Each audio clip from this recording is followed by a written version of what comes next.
Hola, hola chicos. Bueno, pues lo prometido es deuda, así que acá les va la clase de sistema esquelético. Bueno, recordemos que el sistema esquelético es parte del tejido conectivo o conjuntivo, ¿no? Eh, en específico para este tema tenemos que hablar de cartílago y hueso. Pero acuérdense, es parte del tejido conectivo, así como la sangre, por ejemplo, que es parte del tejido conectivo laxo. Eh, bueno, estas partes también entonces son parte del tejido conectivo, ¿no? Entonces, ¿cuáles son las principales funciones del sistema esquelético? Primero, pues, tiene una función de sostén, ¿no? Desde luego que protección, como lo habíamos platicado, por ejemplo, la caja torácica protege órganos bien importantes como es el corazón y los pulmones, asistencia en el movimiento. El movimiento no solamente se hace por los músculos, sino justamente por la contracción de los músculos que afectan justamente los orígenes y las inserciones de estos músculos que son óseos normalmente, ¿no? Desde luego que también el sistema esquelético funciona en la homeostasis mineral. Acuérdense que los huesos son un reservorio importante de calcio, de magnesio, de fósforo. Es bien importante, ¿no? Entonces, si por ejemplo el cuerpo tiene una hipocalcemia, entonces los osteoclastos pueden actuar justamente sobre el hueso para liberar calcio a la sangre, ¿no? Acuérdense que el calcio es bien importante para la contracción muscular, por ejemplo. También los huesos son importantes para la homeostasis, porque los huesos recordemos que tienen médula ósea roja, ¿no? Entonces ahí se lleva a cabo la eritropoyesis. Desde luego también como almacenamiento de triglicéridos, acuérdense que sobre todo los huesos largos tienen médula ósea amarilla que almacenan grasa en forma de triglicéridos, ¿no? Que son, acuérdense, un glicerol y tres ácidos grasos. Muy bien. Ahora, sobre la estructura, debemos recordar la diáfisis, epífisis, metáfisis, el periósteo, el endostio y la cavidad medular. Estas son las principales secciones de un hueso largo. La diáfisis es el cuerpo del hueso. La epífisis son la parte proximal y distal del hueso largo que suelen estar formadas por tejido óseo esponjoso. También las metáfisis o placas metafisiarias o placas epifisiarias que son los centros de crecimiento longitudinal del hueso y están formados pues de cartílago de crecimiento, ¿no? También sobre las epífisis tenemos el cartílago articular, que es cartílago hialino. Ahorita lo vamos a ver en una imagen. El periósteo, que es esta membrana, una cubierta ósea, que va a estar sobre la diáfisis, sobre toda la diáfisis y una parte de las epífisis. Es una membrana sumamente vascularizada, también inervada. Siempre les digo que el hueso no duele, lo que duele en realidad es el periósteo, ¿no? Cuando se estira, cuando se desgarra. Recordemos que el periósteo se une a la diáfisis de los huesos a través de las fibras de Sharpey, ¿no? Que ahorita las vamos a ver en imágenes. También tenemos el endostio. El endostio es básicamente lo mismo que el periósteo, pero está recubriendo toda la cavidad medular. Y bueno, al final la cavidad medular, que es donde está el reservorio de energía lipídica en la médula ósea amarilla. Entonces, bueno, acá tenemos a un hueso largo, así es como se clasifican los huesos por su forma. Este es un hueso largo que tiene las partes que acabamos de estudiar. La diáfisis, que básicamente va a ser todo el cuerpo del hueso, está, acuérdense que formado por tejido óseo compacto, a diferencia de las epífisis, que son como la parte proximal y distal, las partes que articulan con los otros huesos, que están formadas por tejido óseo esponjoso, ¿no? Dentro de la diáfisis está la cavidad medular. Acuérdense que se almacena ahí la médula ósea amarilla, que almacena triglicéridos. Recuerden que esta cavidad medular la recubre el endostio, al igual que el periósteo está recubriendo básicamente toda la diáfisis del hueso largo. Acá en la imagen de la derecha podemos ver las fibras de Sharpey que hace rato les mencionaba. Chequen cómo estas fibras están uniendo al periósteo con la diáfisis del hueso que dijimos está formada por tejido óseo compacto, ¿no? Vean cómo el periósteo también está sumamente inervado por las arterias, irrigado, perdón, por las arterias periósticas, también inervado por medios periósticos y drenado por venas periósticas, ¿no? Muy bien. Ahora tenemos huesos planos. Los huesos planos pues, son parte de la bóveda craneal. Está, por ejemplo, el hueso frontal, los parietales, los temporales, el occipital. Este Estos huesos planos tienen una configuración que siempre me refiero a ella como en forma de sándwich. En la parte de arriba tiene tejido óseo compacto, también en la parte de abajo tiene tejido óseo compacto, y toda la parte del medio tiene tejido óseo esponjoso, que además esto tiene una suerte de protección para el sistema nervioso central. En caso de golpes en la cabeza, bueno, pues este tejido óseo esponjoso puede amortiguar, ¿no? Amortiguar los golpes. A toda la sección del tejido óseo esponjoso se le conoce como diploe. Por tanto, las arterias y venas que entran a esta porción se van a conocer como arterias diploicas. Ahora, también tenemos los huesos cortos. Los huesos cortos, recordemos que forman parte de los carpos y de los tarsos. Literal, son huesos de forma más bien cúbica, cuboide. Vean cómo la superficie está hecha de tejido óseo compacto y el centro tiene tejido óseo esponjoso, ¿no? Recuerden que el tejido óseo esponjoso es normalmente en donde está la médula ósea roja. Lo vamos a ver más adelante. Tenemos huesos irregulares, como es el caso del esfenoides, que tiene forma ahí de murciélago. Tenemos también como hueso irregular al etmoides, que además, tanto el etmoides como el esfenoides también se consideran huesos neumáticos, porque tienen los senos, ¿no? Senos paranasales. Tienen, en el caso del etmoides, senos etmoidales, en el caso del esfenoides, senos esfenoidales, ¿no? Entonces, vean, ahí están las cavidades, ¿no? Que esta cavidad ósea está recubierta por mucosa, ¿no? Podemos tener sinusitis, puede ser sinusitis etmoidal, esfenoidal, desde luego que sinusitis de los senos frontales y maxilares. Tenemos a los huesos sesamoideos, que son pequeños, tienen forma de sésamo, forma de semilla de sésamo, forma de chícharo, ¿no? Que normalmente están anexos a tendones o ligamentos, como es el caso de este hueso sesamoideo que está en el primer metatarsiano.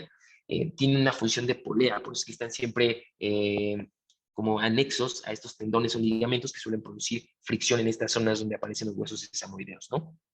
Muy bien.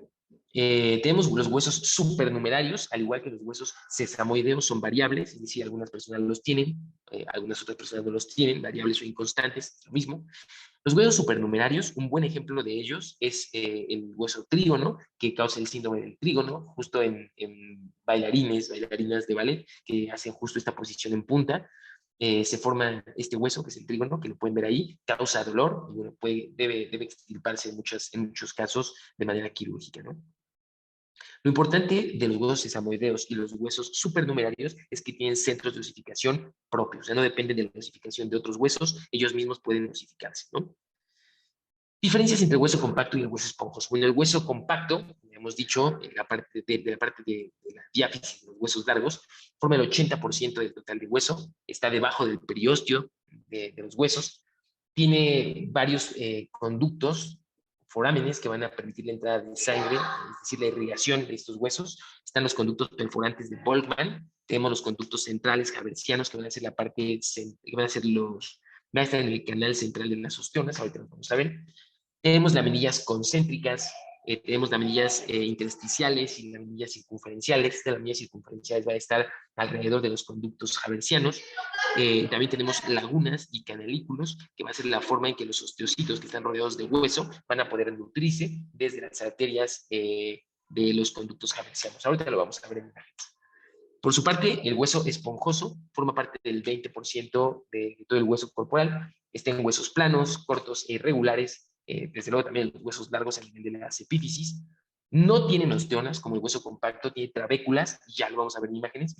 Y recuerden que igual que el hueso compacto, los osteocitos están rodeados de lagunas y tienen canalículos que van hacia la superficie. Acá no hay canal haversiano, no hay arteria y vena haversiana. Entonces, estos osteocitos de las trabéculas se van a irrigar desde la superficie y otra vez, ahorita lo vemos en una imagen. Van a ser nutridos a través de la médula ósea roja. Recuerden que las trabéculas están rodeadas de médula ósea roja y es donde se lleva a cabo la eritropoiesis, ¿no? Las trabéculas tienen líneas de tensión distribuidas en varias direcciones, no como los huesos largos, a nivel de la diáfisis, que las fibras están distribuidas en una sola dirección, ¿no? Y otra vez, en el hueso esponjoso se lleva a cabo la hematopoiesis, que es formación de la sangre, en específico la eritropoiesis, que es formación de los eritrocitos. Muy bien, sobre la histología del tejido óseo, Recordemos que está formado por hidroxiapatita, lo que le da esta dureza, que está formada por el fosfato de calcio y el hidróxido de calcio. Tiene otros minerales como el carbonato de calcio, el magnesio, el fósforo, el potasio, el azufre. Hay que recordar que este tejido óseo primero se forma por la matriz extracelular o matriz osteoide que van a producir los osteoblastos. Tiene 25% de agua, 25% de fibras de colágeno, y después de un tiempo de haberse producido, poco a poco se va a mineralizar. Entonces, así es como llega a solidificarse, ¿no? Muy bien. Aquí están los tipos de células del sistema esquelético. Tenemos a las células osteogénicas, que básicamente son las células madre del hueso, que van a poder formar tanto osteoblastos como osteoclastos. Los osteoblastos son estas células moradas que van a tener la capacidad de generar la matriz osteoide, que es como una gelatina que producen alrededor de ellos y que después, con el paso del tiempo, se van a ir mineralizando para formar el hueso. Una vez que los osteoblastos quedan rodeados por esta matriz osteoide ya solidificada, se van a transformar en osteocitos. Es decir, los osteocitos son osteoblastos, pero que han quedado encerrados por el hueso que los está rodeando, ¿no? Es la tercera célula que podemos ver acá, de arriba para abajo. Y al final, los osteoclastos, que son como los famositos del hueso, que están especializados en destruir el hueso, sobre todo el hueso viejo, para estarlo renovando constantemente, y que son los encargados de liberar calcio al torrente sanguíneo, por ejemplo. Muy bien, acá tenemos un aumento justamente de una diáfisis de un hueso largo, y acá vamos a poder ver varias estructuras. De inicio, las osteonas. Acá los pueden ver señalados. Son estas estructuras circulares, láminas circulares, circunferenciales, que van a estar rodeando a la arteria, vena y vaso haversiano. Estos son los conductos de Havers, ¿no? Entonces, vean, acá en la imagen de un osteocito a la derecha, que es un zoom de un osteocito, podemos ver cómo esta célula, que en algún momento fue un osteoblasto, quedó encerrada justamente en este tejido óseo compacto.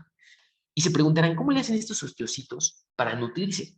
Las células necesitan oxígeno, necesitan nutrientes, y esto lo obtienen de la sangre, de este, líquido que va a estarse filtrando en los capilares arteriales, ¿no? Entonces, para que les lleguen nutrientes y oxígeno a estos osteocitos, es que necesitamos la laguna y los canalículos. La laguna es este espacio que hay entre la célula y ya la matriz osificada, donde hay líquido, ¿no? Este líquido de las lagunas se une con los otros canalículos de los otros osteocitos y van acercándose poco a poco hasta los centros haversianos que están en las osteonas. De esta manera, los nutrientes y oxígeno van a difundir desde las arterias haversianas hasta los osteocitos, ¿no? Entre las osteonas podemos ver láminas intersticiales que no son circunferenciales y que están justamente entre una osteona y otra osteona, ¿no? También en la superficie de este tejido óseo compacto podemos ver el periósteo, que está irrigado por las arterias periósticas, drenado por las venas periósticas, y que recuerden que está sumamente inervado. Ahora, vean cómo desde las arterias periósticas, estas arterias penetran el tejido óseo compacto. Estos orificios son los orificios de Volkmann o los canales perforantes de Volkmann. Ahí justamente las arterias pueden entrar hasta llegar a formar canales de Havers, que son básicamente paralelos a las arterias periósticas, como lo pueden ver, ¿no? Entonces ahí están los canales de Havers formando la parte central de las osteonas. Más hacia la parte izquierda de la pantalla vamos a poder ver trabéculas. Estas trabéculas ya están cercanas a la parte de la médula ósea, más hacia la parte interna del hueso largo, y podemos ver cómo en las trabéculas del tejido esponjoso no hay osteonas. Ahí lo que tenemos es justamente una estructura anatómica que se llama trabécula, ¿no? Y las vamos a ver más adelante. Vamos a describirlas. Aquí está un corte transversal de una trabécula, y bueno, lo que podemos ver es que también está formada por osteocitos, que fueron alguna vez osteoblastos, que quedaron justamente encerrados en esta matriz ósea ya solidificada, y también tenemos lagunas y canalículos, que en este caso van a estarse nutriendo desde la superficie, porque recuerden que toda la parte superficial de las trabéculas está rodeada de células hematopoyéticas y están sumamente vascularizadas. De ahí es donde van a obtener la nutrición los osteocitos. En la parte más periférica de la trabécula podemos ver los osteoblastos y un osteoclasto ahí en verde, que es el que va a estar reabsorbiendo el hueso viejo, y los osteoblastos que van a estarlo renovando, ¿no? Muy bien. Ahora, ¿cómo es la irrigación? La irrigación de un hueso largo es, la verdad, que muy sencilla de recordar, porque el nombre de las arterias y de las venas va a recibir el nombre de la estructura que están perforando en el hueso. Por ejemplo, si nos vamos hasta la región de la epífisis, la parte más de arriba de la imagen, podemos ver que las arterias que entran son arterias y venas epifisiarias, porque están en la región de la epífisis. Tenemos una arteria nutricia hasta abajo al nivel de la diáfisis. Las arterias y venas nutricias tienen la característica de estar desde el periósteo, desde la región más periférica del hueso compacto, desde el periósteo, penetran hasta la cavidad medular. Estas son las arterias nutricias que logran entrar desde la parte externa del hueso hasta la cavidad medular. Acuérdense que los canales de Boltzmann en realidad solamente penetran un poquito en la diáfisis, ¿no? Y los podemos ver arriba de las arterias nutricias ahí muy, muy en chiquito. Nos falta comentar la placa epifisiaria. La placa metafisiaria es lo mismo, que recuerden que está formada de cartílago de crecimiento y está justo entre la diáfisis y la epífisis. Aquí la podemos ver, que dice epiphyseal line, ¿no? Ahí está justamente la placa metafisiaria en etapas infantiles. Después esta placa epifisiaria se cierra y se termina siendo de hueso, pero las arterias que están irrigando esta placa epifisiaria se les conoce como arterias y venas metafisiarias, ¿no? Entonces está bastante sencillo. Muy bien. Acá está la irrigación del tejido óseo esponjoso, que básicamente también tiene una arteria nutricia que viene desde la periferia, desde la región del periósteo, y va a penetrar justamente a través de este orificio nutricio a nivel de las trabéculas y va a estarse, las arterias van a estar distribuyéndose entre las trabéculas. Recuerden que entre las trabéculas todos esos espacios están llenos de células madre hematopoyéticas que van a estar formando eritrocitos. Entonces, todas estas trabéculas deben estar sumamente irrigadas, ¿no? ¿Cómo se forma el hueso, chicos? Ya lo habíamos visto, tenemos una osificación membranosa y una osificación endocondrial. ¿Cuál es la diferencia?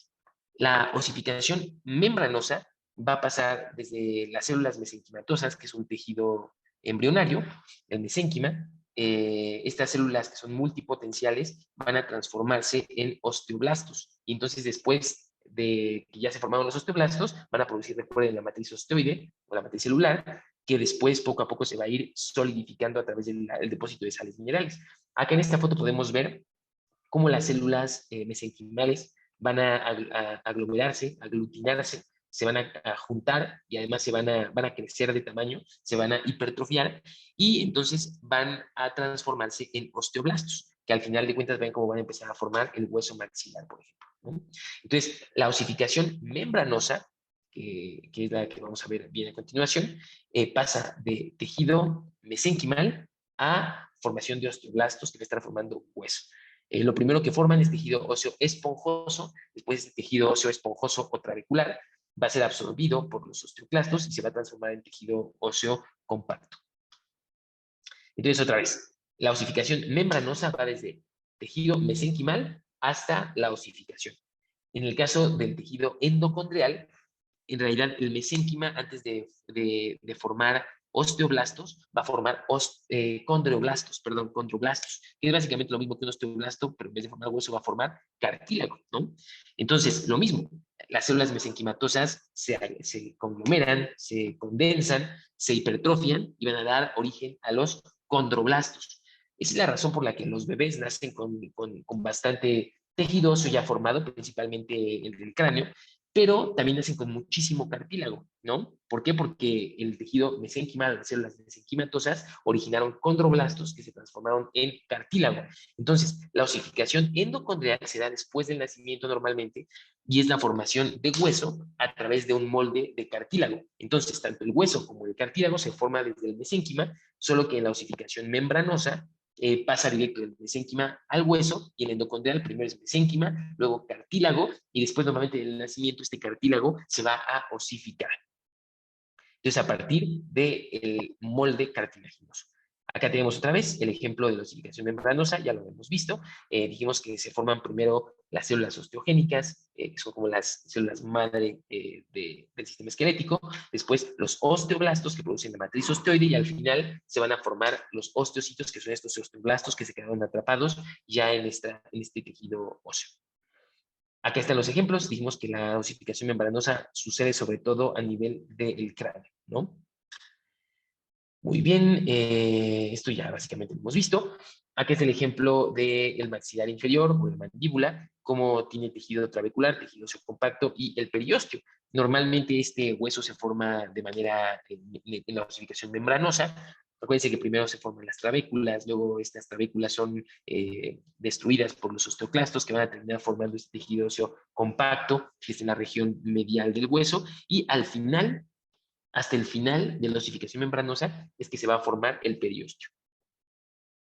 Y ahora tenemos acá la osificación endocondrial. Dijimos que el mesénquima, la etapa embrionaria, va a hipertrofiarse para formar condroblastos. Estos condroblastos producen cartílago y después después del momento del nacimiento, este cartílago se va a transformar en hueso.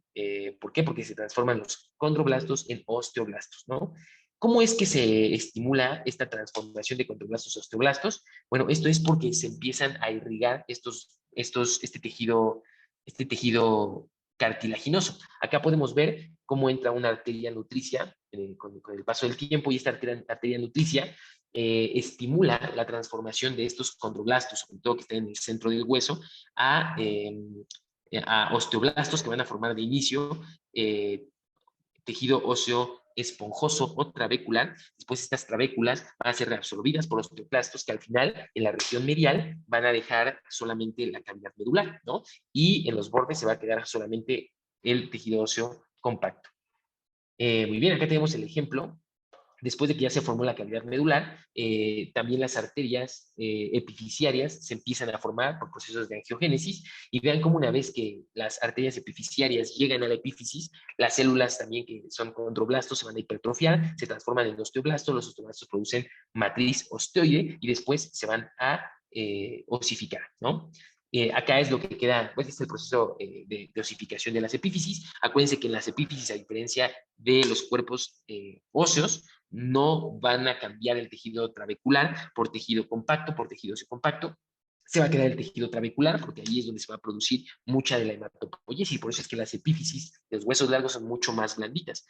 Y también queda un remanente de cartílago a nivel del cartílago articular, que va a ser el responsable de estar de evitar que haya contacto en las articulaciones hueso con hueso, sino que haya cartílago, ¿no?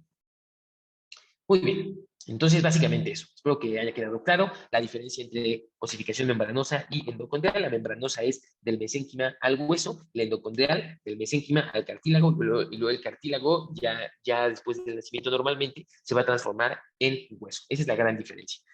Ahora, el hueso tiene la capacidad de crecer longitudinalmente y también en espesor. El crecimiento longitudinal se debe justamente a las placas epifisiarias o metafisiarias, que podemos ver aquí en rosa en un ejemplo del fémur.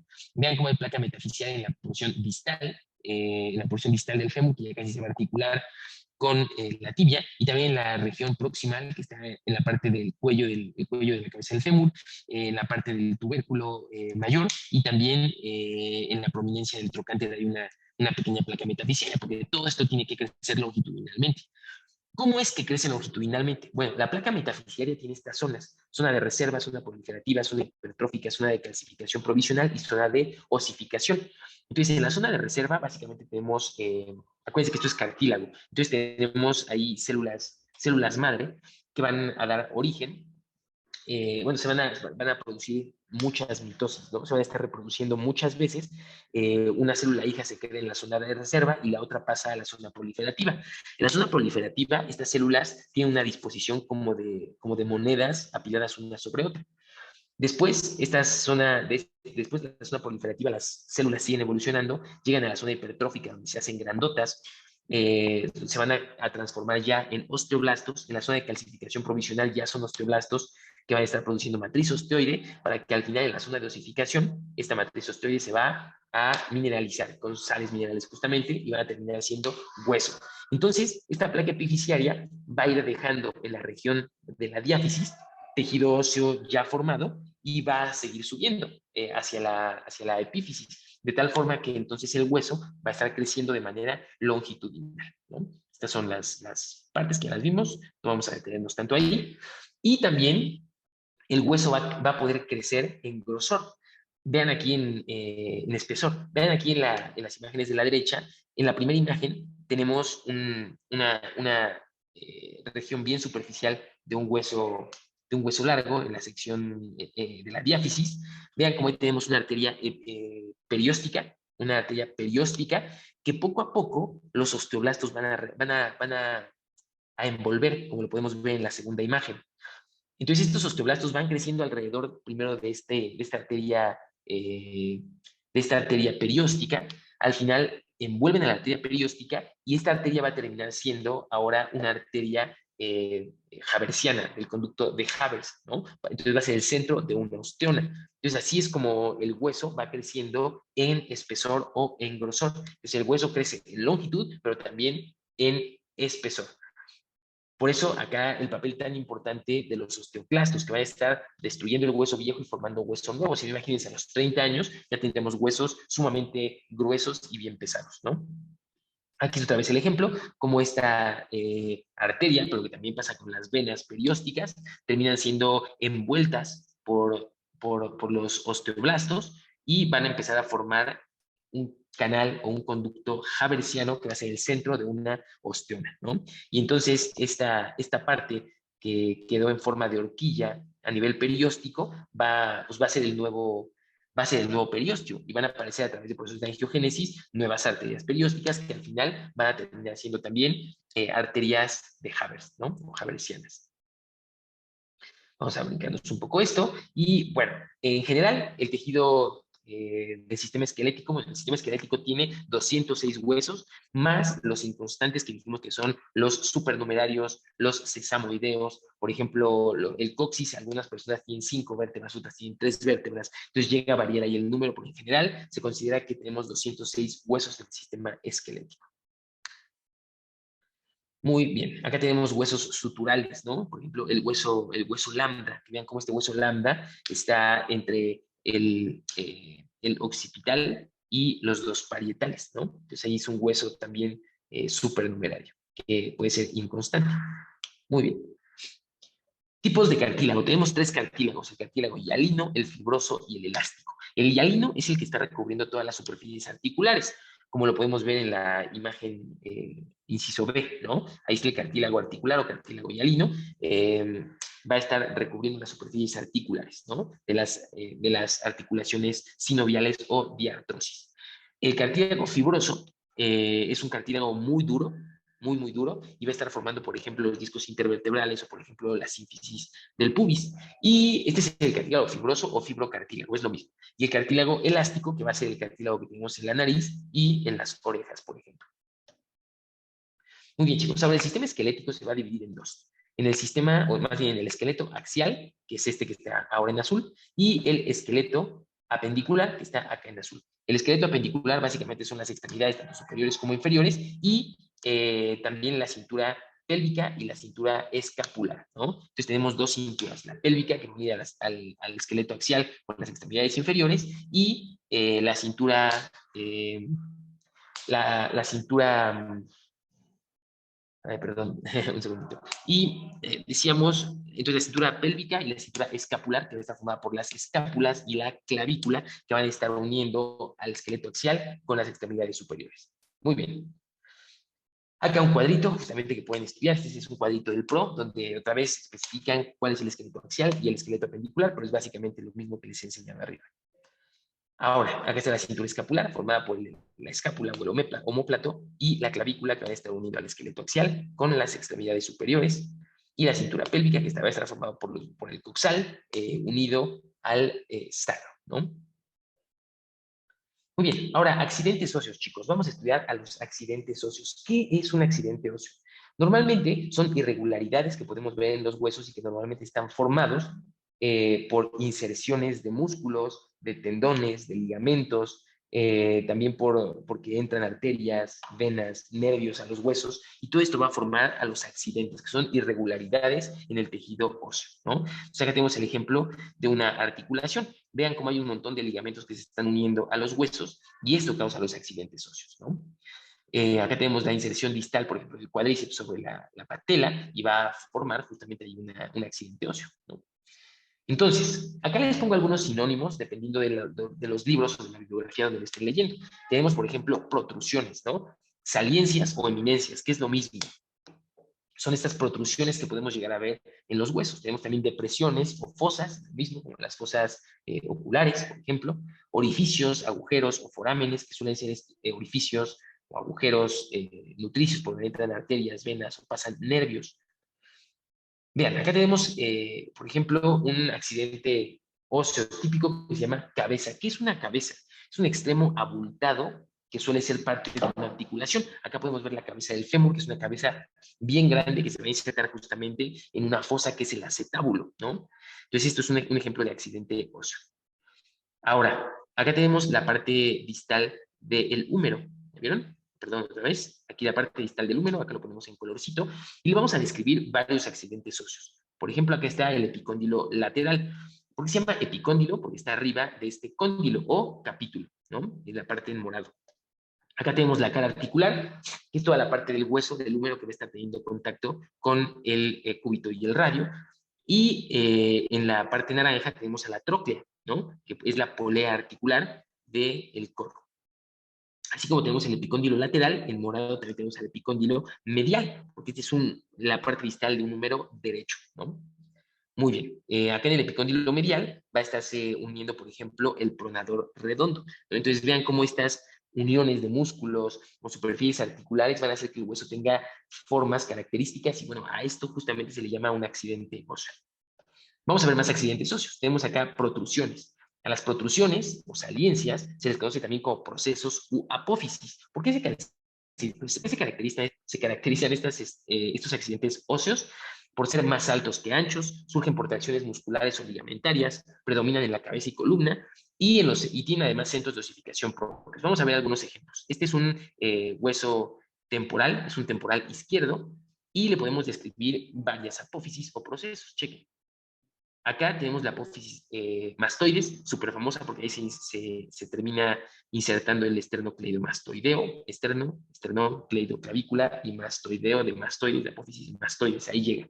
Tenemos acá también la apófisis cigomática, que va a estarse articulando con el hueso frontal, ¿no?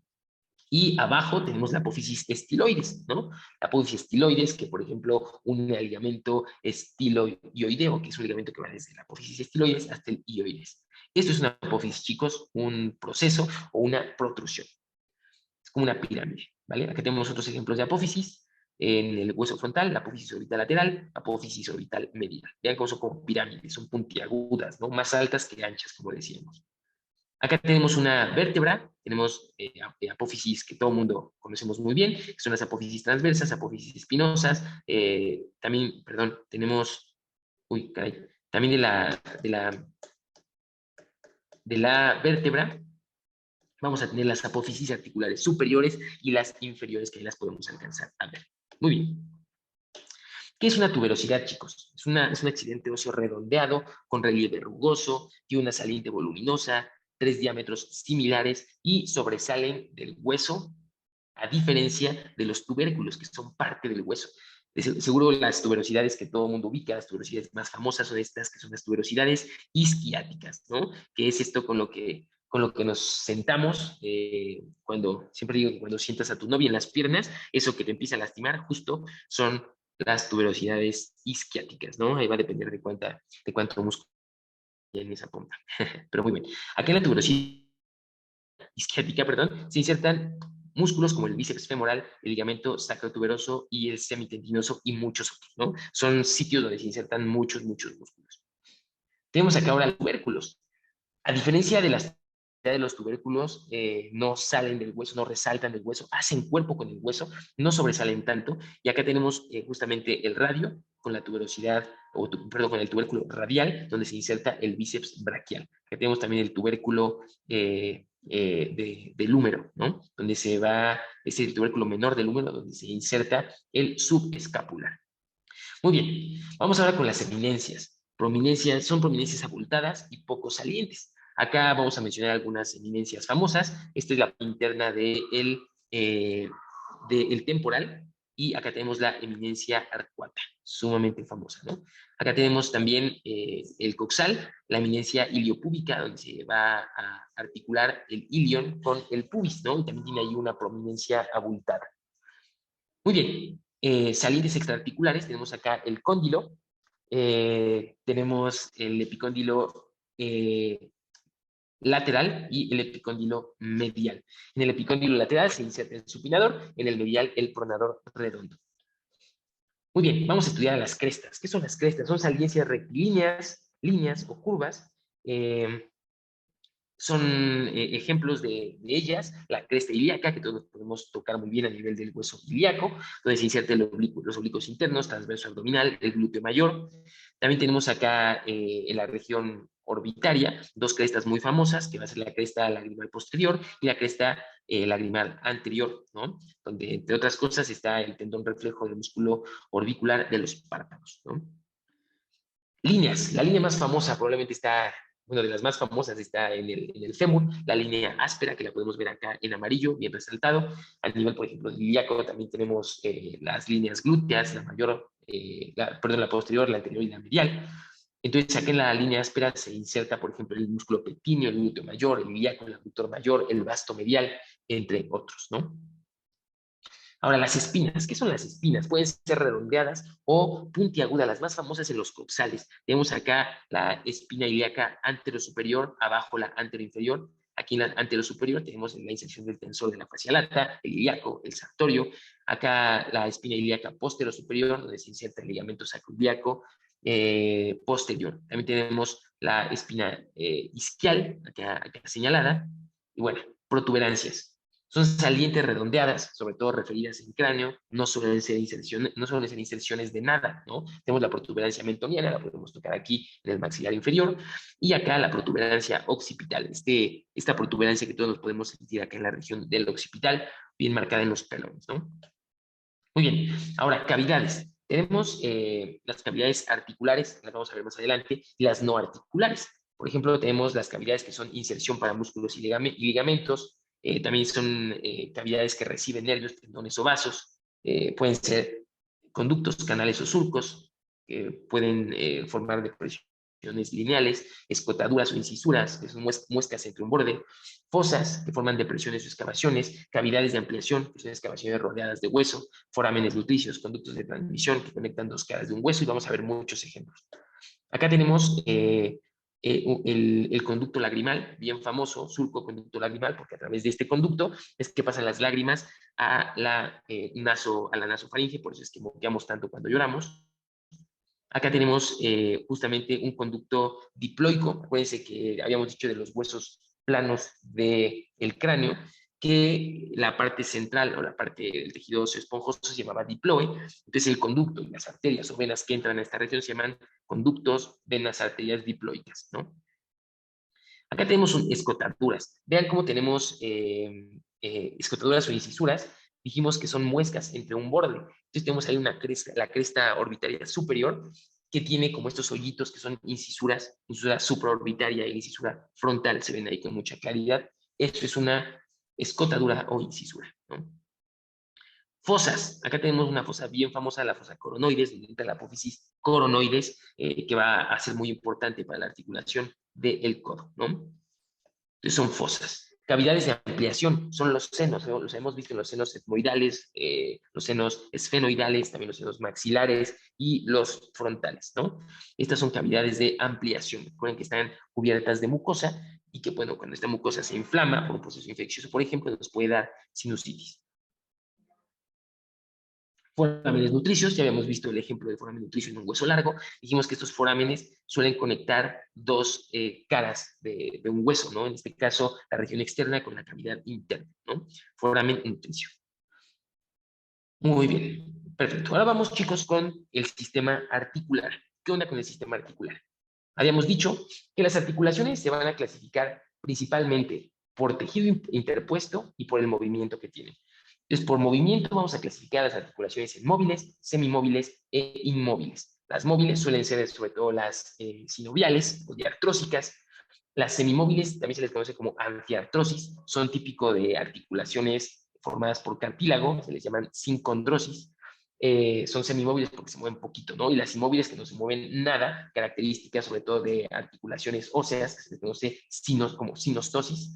Ejemplos son las articulaciones de las vértebras sacras, ¿no? Además, dependiendo de la cantidad de ejes en los que se puede mover la articulación, son uniaxiales, biaxiales, triaxiales o multiaxiales. O sea que está, articulaciones por movimiento son móviles, semimóviles e inmóviles. Recuerden que las semimóviles a mí se les llama anfiartrosis. Ahora, a las articulaciones se les clasifica por el tejido interpuesto, es decir, por el tipo de tejido que tienen entre la articulación. Recuerden que una articulación es la unión de dos huesos, ¿no? A través de superficies y estructuras que se interponen. Entonces, por tejido interpuesto, las articulaciones se van a dividir en diartrosis o sinoviales y sinartrosis o no sinoviales, ¿no? Entonces, las diartrosis o sinoviales se caracterizan por tener cápsula, tejido cartílago hialino y líquido sinovial, entre otras cosas. Pero estas tres nunca fallan, ¿no? Cápsula, cartílago hialino y líquido sinovial. Entonces, primero vamos a empezar con las sinartrosis, que son todas las que no son sinoviales, ¿no? Las sinartrosis, chicos, van a dividirse básicamente dependiendo del tipo de tejido que está uniendo a los dos huesos. Primero, las articulaciones que se unen por tejido fibroso se les conoce como sinfibrosis. Las articulaciones que tienen cartílago entre un hueso y otro se les llama sincondrosis, ¿no? Y recuerden que tenemos tres tipos de, bueno, tres tipos de cartílago articular. El cartílago hialino, el ejemplo es, por ejemplo, el cartílago que va a estar uniendo las costillas con el esternón. Eso es cartílago hialino, que es semimóvil además de esa articulación.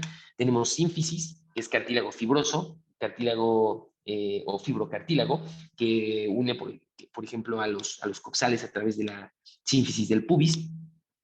Y tenemos también cartílago epifisiario, que es el de transición de las placas epifisiarias, que está uniendo a la diáfisis con las epífisis de los huesos. ¿Cómo se llaman estas articulaciones? Sincondrosis. Entonces son una sincondrosis de cartílago hialino, sincondrosis de cartílago fibroso o sincondrosis de cartílago epifisiario o de transición. Y a las articulaciones que están unidas por tejido óseo, como es el caso de las vértebras sacras, se les va a conocer como sinostosis.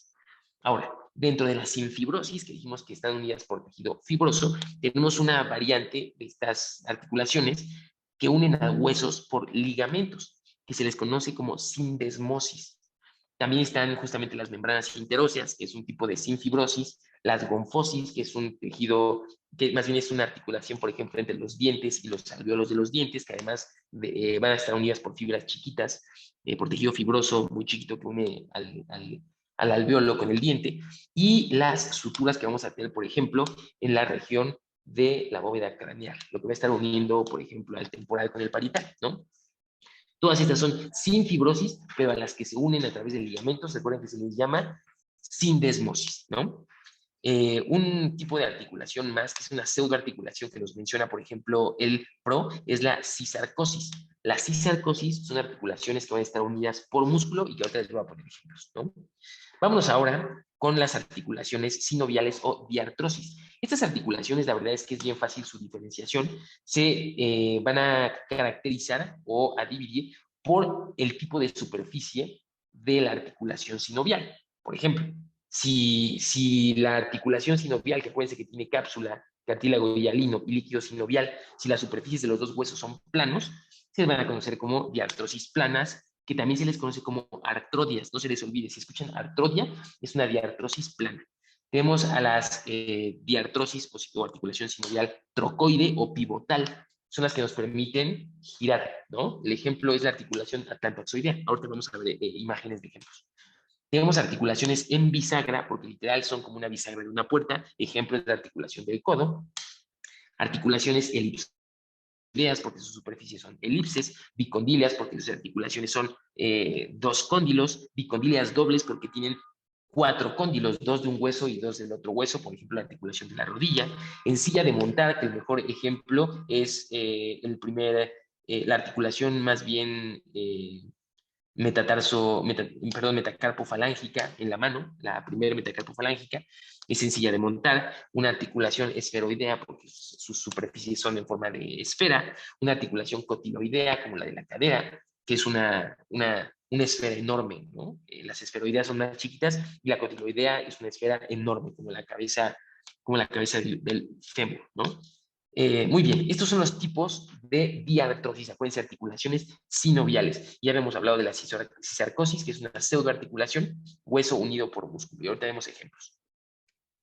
También se clasifican por articulaciones continuas, que van a ser justamente las sinartrosis, y las discontinuas, las diartrosis o sinoviales. Son discontinuas porque entre hueso y hueso hay un espacio que está formado por la cavidad sinovial, ¿no? Y las otras son continuas porque entre hueso y hueso no deja de haber tejido, solamente que cambia el tejido, por ejemplo, fibroso, cartilaginoso u óseo, ¿no? Entonces forman sin fibrosis, sin condrosis o sinostosis. No olviden la variante de las sin fibrosis, que es la sindesmosis, que son ligamentos.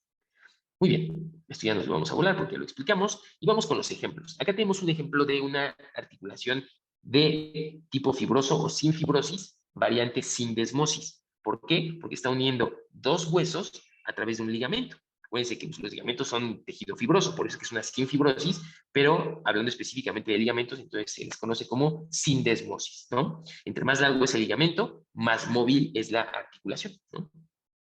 Acá tenemos otro ejemplo de sinfibrosis, que son las membranas interóseas. Vean cómo el cúbito y el radio y la tibia y el peroné están unidas a través de membranas interóseas. También son articulaciones, ¿no?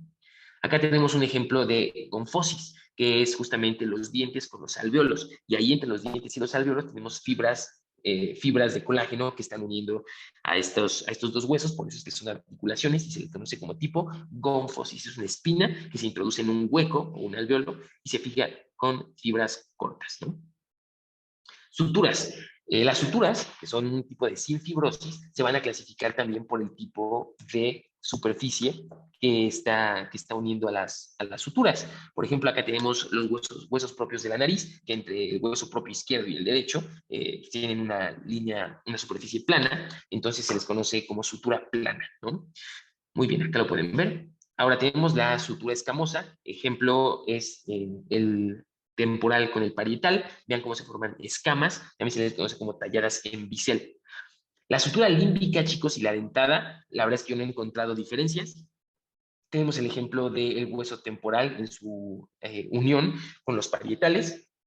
Acuérdense que la sutura límbica se conoce como una sutura en engranaje por superposición, y la dentada pues básicamente es lo mismo, solo, con forma de dientes. La verdad es que yo he buscado diferencias entre una y otra y la verdad es que es difícil diferenciarlas. Entonces, sutura límbica o dentada, aquí está un ejemplo.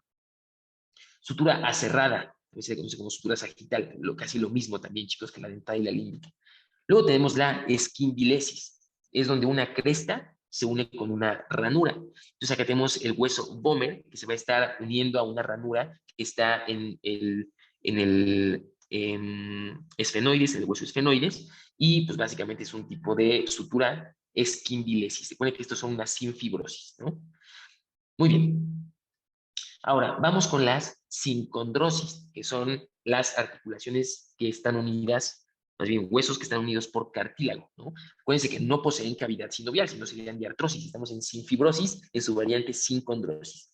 Eh, y además hay ligamentos que van a estar rodeando estas articulaciones, ¿no? Vamos con el ejemplo más claro de una sincondrosis, que es el cartílago hialino que une a las costillas con el esternón, ¿no? Son las articulaciones condrocostales.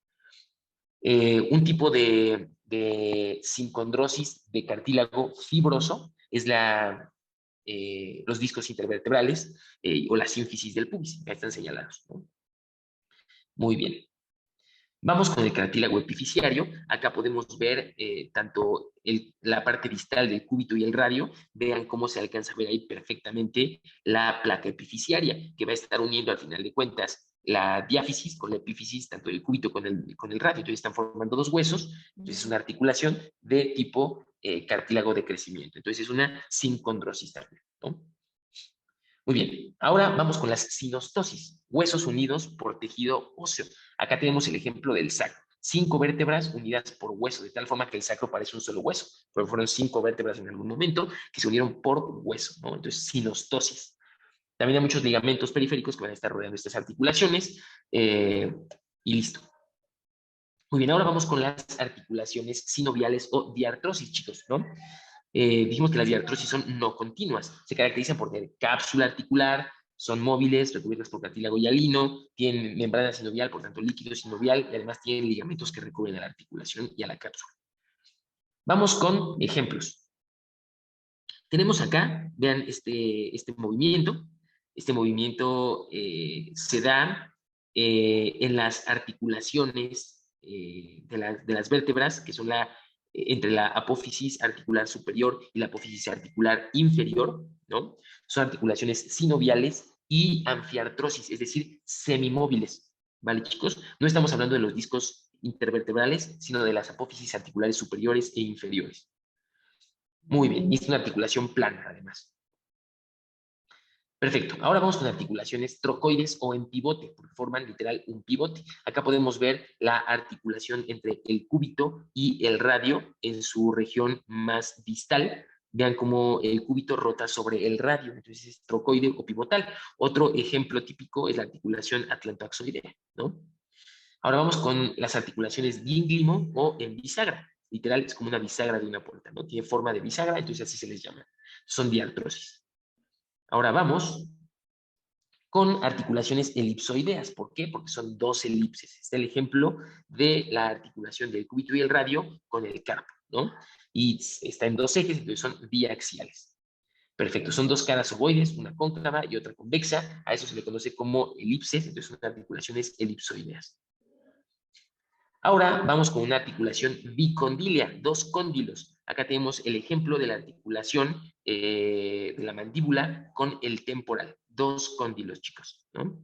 Entonces es bicondilia. Dos superficies convexas, elipsoideas o cóndilos se desplazan uno sobre otro. Listo. Vamos ahora con una articulación bicondilia doble. Vean cómo el fémur en la región distal tiene dos cóndilos y la tibia también tiene dos cóndilos que van a recibir a los cóndilos del fémur, ¿no? Entonces esto es bicondilia doble, tiene dos cóndilos cada hueso. Muy bien.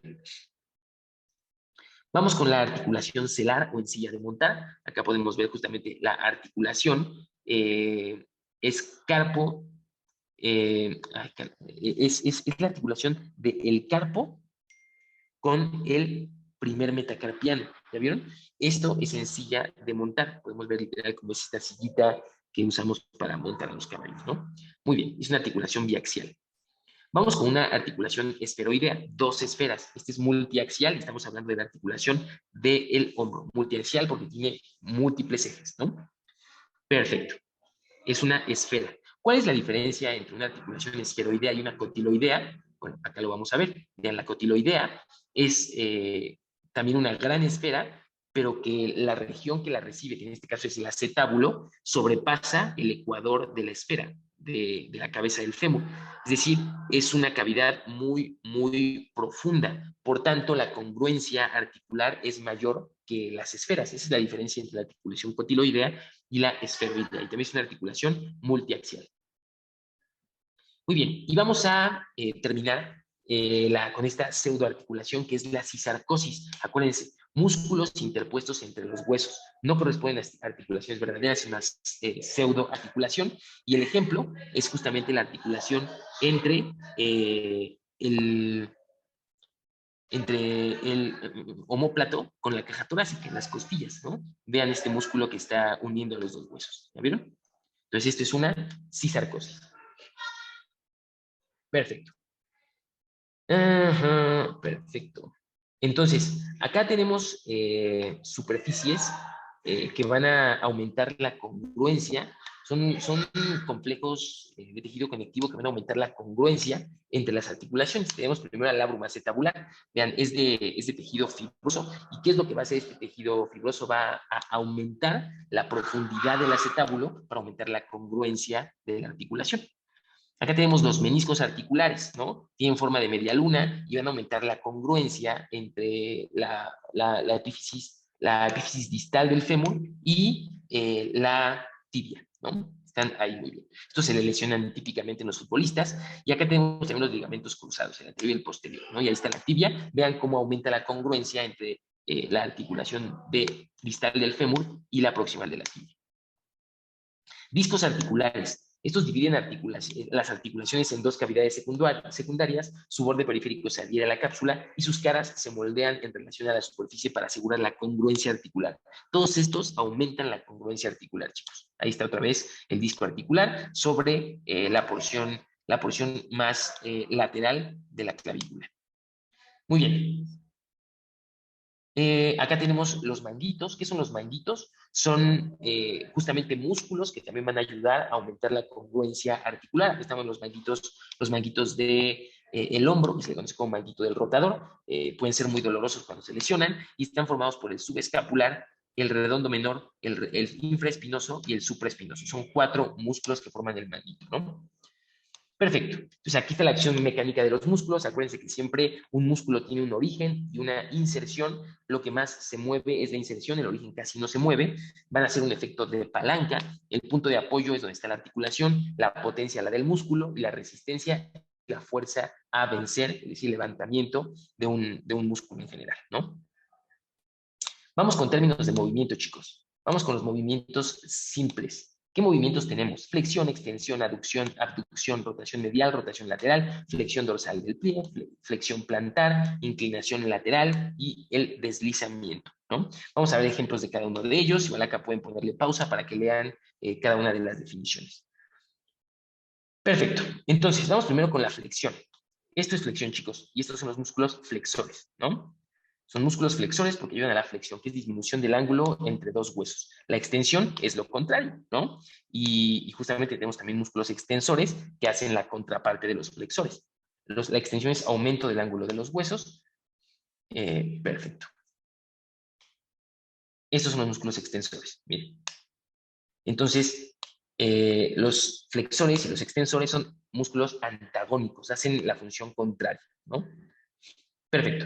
Acá tenemos músculos que hacen aducción y abducción. Entonces, la aducción es los músculos que mueven una extremidad, por ejemplo, hacia medial en plano coronal y la abducción hacia lateral en plano coronal. Entonces, ¿esto qué va a hacer? Es la abducción hacia lateral. ¿Ya vieron?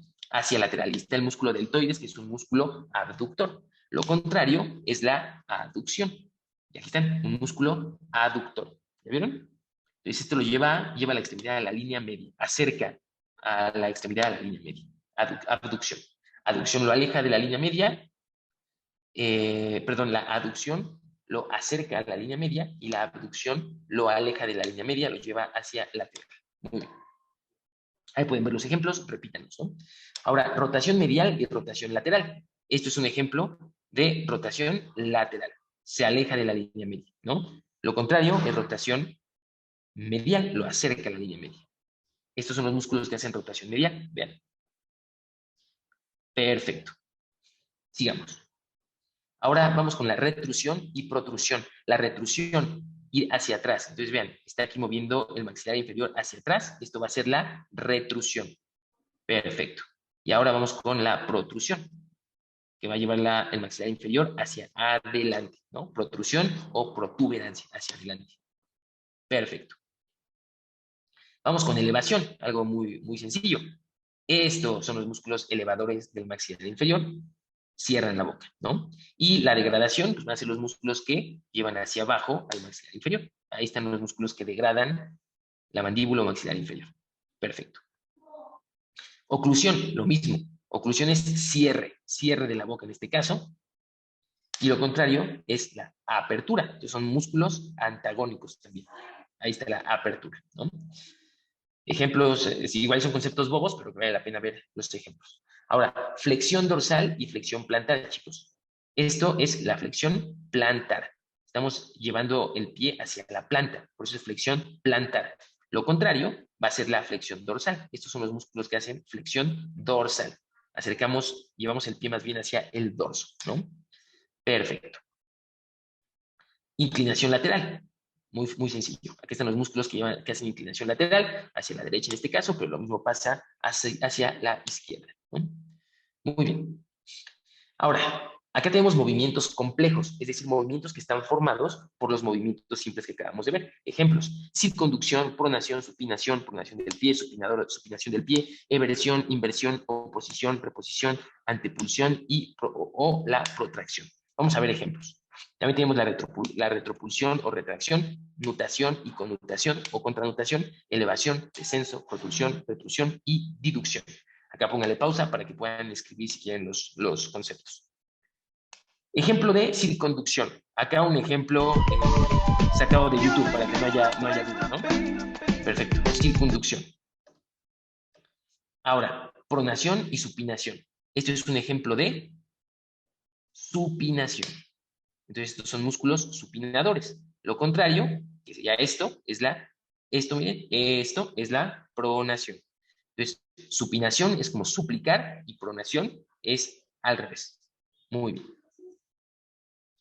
Vamos con la pronación y supinación del pie. También hay, ¿no? Entonces, vean, ¿esto qué sería? Esto que está haciendo el primer pie. Esperen, esto fue llevarlo hacia lateral, sería la pronación.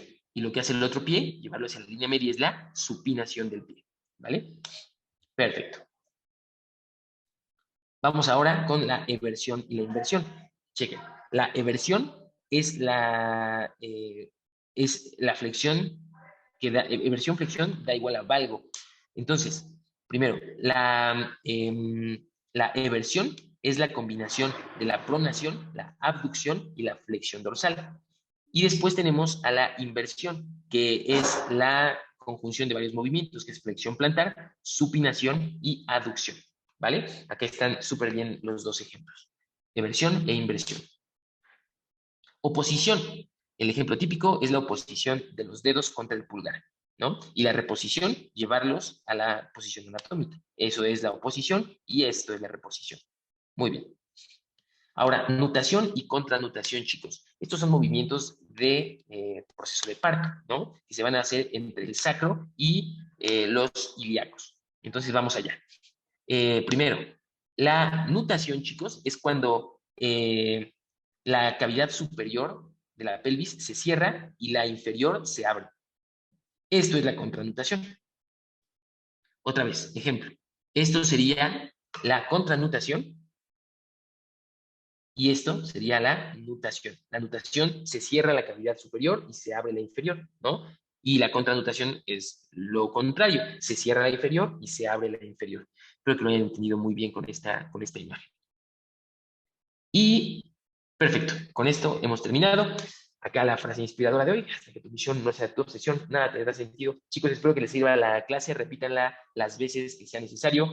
Perdón por trabarme de pronto y la dislexia, pero bueno, ya son altas horas de la noche. Les mando un abrazote y espero que les sirva para su examen. Bye bye.